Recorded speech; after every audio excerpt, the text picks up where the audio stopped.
Tonight on KGW News, the search for an arsonist accused of starting a wildfire that scorched more than 18,000 acres. Plus, I'm shocked, and it's disturbing because we are 50 days away from an election. What elections officials are doing tonight to make sure non-citizens who are accidentally registered to vote don't receive a ballot in November.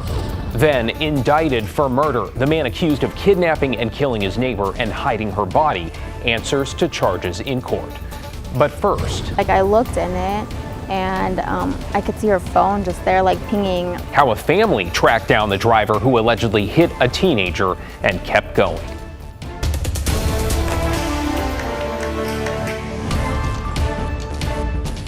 Thanks for joining us. I'm David Mulco. That hit and run survivor remains in serious condition in the hospital, while the driver who allegedly hit her faces a felony charge for leaving the scene. Alma McCarty talked with the victim's mother and sister. And Alma, it sounds like her cell phone is what led them to the suspect. Yeah, David, Washington County investigators say Sarai Rodriguez's phone flew into the suspect's car at the time of the crash on Friday night. So although he left the crash scene, her family tracked him down.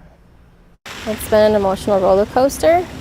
It's a very hard time for not just me, but for our family. Since Friday, Trini Miranda has been by her daughter's side at OHSU. It's really hard to talk about her condition. We are in good spirits because we're leaving everything to the good Lord, but it's really hard to see your kid laying in bed. 19-year-old Sarai Rodriguez fighting to overcome serious injuries after she was hit while riding her motorcycle Friday night along Southwest Farmington Road. A part of the condition for her to ride was to always be geared up, 100% geared up, and she was geared up from head to toe. And from what I was told was that the helmet pretty much saved her life. Witnesses told the Washington County Sheriff's Office that a dark-colored Scion left the scene that night, but inside it was a clue. It was really far from where she crashed to where her phone was. Her sister Cindy used an app to track down Sarai's cell phone, locating it about a mile away inside a car with a broken window near Southwest 170th Avenue and Vincent. So I looked in it and I could see her phone just there pinging, because I was calling her phone and it was covered in glass. And I reached in and grabbed it, and yeah, that's when I took the recording to make sure that that was the car that had hit my sister.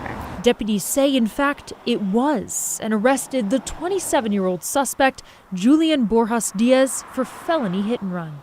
The victim's family pleading with drivers to be more careful, especially around motorcycles. If you hit someone, it doesn't matter who's at fault. It could be the other person at fault. It's the human thing to do is stop and make sure that that person's okay. Although her family says that Sarai is battling some serious injuries and has 3 different specialists and round-the-clock care, wearing that helmet was essential to keeping her alive. Investigators ask anyone who witnessed the hit and run but hasn't spoken with detectives to get in touch. David? Well, here's to hoping for Sarai's quick and full recovery. Thank you, Alma. In Washington County, a grand jury has indicted the man accused of kidnapping and murdering a Beaverton nurse. Catherine Cook was in court this afternoon and joins us now with the update. Catherine? David, Bryce Schubert pleaded not guilty to the 3 charges, including first-degree murder. That charge was just updated from second-degree murder. Meanwhile, court documents explaining what led police to arrest him remain sealed. It was standing room only in this Washington County courtroom Monday. The seats filled with friends and loved ones of Melissa Jubain. Police say the Beaverton nurse was murdered earlier this month. Those here came to see the man accused in the killing, but this is all they got. 27-year-old Bryce Schubert appeared via video from jail, most of his face obstructed, the monitor facing toward the judge. Schubert pleaded not guilty to 3 charges, including first-degree murder. That charge updated from second-degree murder. He's also charged with first-degree kidnapping and second-degree abuse of a corpse. Schubert said very little during his appearance. Yes, ma'am. Earlier Monday, a grand jury heard from 17 witnesses before deciding there was enough evidence to indict Schubert, who lived in the same apartment complex as Jubain. Jubain's body was found on September 6th. Police have not shared where or what led them to Schubert, and several court documents remain sealed.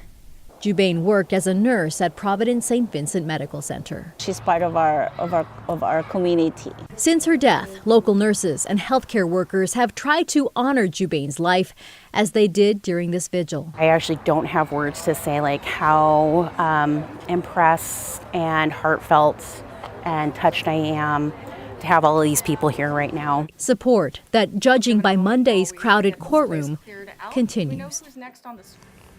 Schubert remains lodged in the Washington County Jail. His next court appearance is scheduled for October 15th. David. Thank you, Catherine. Appreciate that update. Well, we are following up tonight on a toddler who died from a suspected fentanyl overdose, with the family of the 2-year-old now sharing what they know about the tragedy. A warning, some of the details here are disturbing. They tell us the girl was staying with her mother in Northeast Portland when she accidentally ingested fentanyl, then died. The mom tried giving CPR, the family says, but left because she was afraid of being arrested.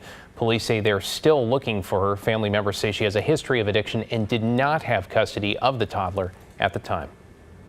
The mom went in to go check on her and had rolled her over, and when she rolled her over, her lips were blue. I was heartbroken. That is one of the worst things that could happen to anyone. The family tells us the girl's father, who also has substance abuse issues, is also missing. Meanwhile, in Clark County, the medical examiner has now confirmed that the death of a Vancouver toddler earlier this year was the result of fentanyl exposure. The 21-month-old died in late March. Her mother, 38-year-old Catherine Richards, was arrested last week and charged with manslaughter. She has pleaded not guilty. To get you caught up on tonight's other headlines now, authorities in Wasco County are looking for a suspected arsonist who's now been charged with setting a destructive fire. The DA says 51-year-old Christopher Menely was squatting on a property near the community of Friend when he started what became the Larch Creek fire. The blaze went on to burn more than 18,000 acres, forced evacuations, and racked up to $14 million in firefighting costs. The suspect was scheduled to appear this morning in court but did not show up. There is now a warrant out for his arrest. We are learning more about the deadly implosion of an experimental sub near the Titanic wreckage. Today, a lead engineer for the Titan sub told a Coast Guard hearing he felt pressured to get the vessel ready to dive, and several years earlier had actually refused to pilot it. Officials said the sub suffered a catastrophic implosion during its underwater descent in June 2023, killing all 5 people on board. Investigators are still working to pinpoint the cause. And new tonight, federal agents have arrested rapper turned music mogul Sean Diddy Combs. Authorities say Combs has been indicted by a federal grand jury, though the charges have not yet been unsealed. Combs was arrested in a Manhattan hotel lobby. His lawyer says his client is cooperating and looks forward to clearing his name. The investigation first became public in March when federal agents executed search warrants at his properties in Los Angeles and Miami. Well, tonight, the Secret Service is under scrutiny following a second assassination attempt against former President Donald Trump, with the revelation that the armed suspect, who was identified today as Ryan Ruth, was able to hide along Trump's golf course for nearly 12 hours. An agent spotted and shot at the suspect before the president got close, though the Secret Service insists Ruth did not have Trump in his sights and never fired a shot. NBC's Kelly O'Donnell with the latest. A dire challenge for the Secret Service tonight, doing more amid real dangers and heightened threats. Keep walking! We cannot have failures.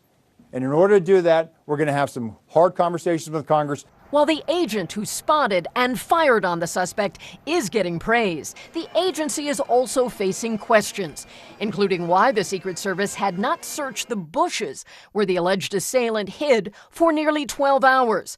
The acting director says that kind of advanced search is not part of an unscheduled stop. This was an off-the-record movement. It wasn't a site that was on his scheduled, it wasn't part of his schedule. So there was no posting up of it because he wasn't supposed to have gone there. Earlier today, President Biden said more funding is necessary. The service needs more help, and I think the Congress should respond to their needs. The scope of the agency's duty has grown larger with more protectees. Now more than 40 individuals, current and former officials, candidates, and families under protection. House Speaker Johnson says Mr. Trump's security must get more. We are demanding in the House that he have every asset available, and we will make more available if necessary. In July, President Biden ordered an increase of the security force around former President Trump and Vice President Harris. Today, the acting director said those changes are in effect. The Secret Service moved to sustain increases in assets and the level of protection sought. And those things were in place yesterday. Kelly O'Donnell reporting there. The suspect was arrested nearby thanks to a witness who took a picture of his car. He was charged today with federal gun crimes, and more charges are possible.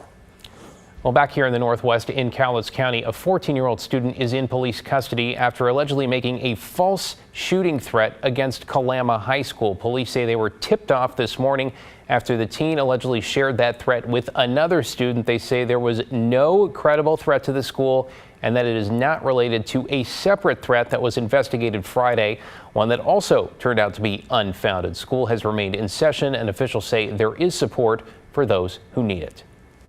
We let them know, hey, we have counselors and support staff. They're here for you if you want to talk. So please don't hesitate to reach out to someone that you trust to have that conversation with. Last week, another teenager was arrested after allegedly making threats on social media towards Sweet Home High School. All schools in that district were closed late last week and reopened today. Meanwhile, the Benton County Sheriff's Office responded to another threat on social media, one shared on Snapchat across the country. Authorities say it specified a threat to a school in Monroe. Now, there are places with that name in states like Washington, Ohio, and Alabama. Deputies say they found no credible link to Monroe, Oregon. The district was closed today as a precaution and will reopen tomorrow. Straight ahead on KGW News on this Monday night, he is the city commissioner and candidate for mayor who faced a complaint over edits to his Wikipedia page. Up next, what the city auditor found, or rather did not find. And new calls from Oregon lawmakers to get to the bottom of why 300 plus people who aren't U.S. citizens were automatically registered to vote. Matt? And a lot of people would vote for more weather like we had today. It was beautiful. Temperature right now is 64 degrees, still a clear sky. And there's a big solar storm headed towards Earth. Talk about the northern lights and when the rain will arrive tomorrow.